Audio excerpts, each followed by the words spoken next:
வீட்டில் sweet corn இருந்ததுன்னா கண்டிப்பாக இந்த ஸ்நாக்ஸ் ரெசிபியை ட்ரை பண்ணி பாருங்கள். ரொம்பவே சூப்பராக இருக்கும். நல்லா கிறிஸ்பியாக டேஸ்டியாக இருக்கும். வாங்க எப்படி செய்கிறதுன்னு பார்ப்போம். அதுக்கு நான் ஸ்வீட் கார்ன் எடுத்து வேக வச்சு எடுத்து வச்சுருக்கேன்.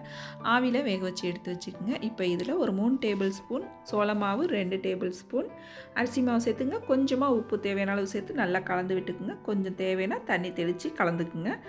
தண்ணி அதிகமாக சேர்த்துற வேணாம், லைட்டாக தெளித்து மட்டும் கலந்து எடுத்துக்கோங்க. கலந்து எடுத்ததுக்கப்புறம் இது நல்லா சூடான எண்ணெயில் பொரித்து எடுத்துக்குவோம்.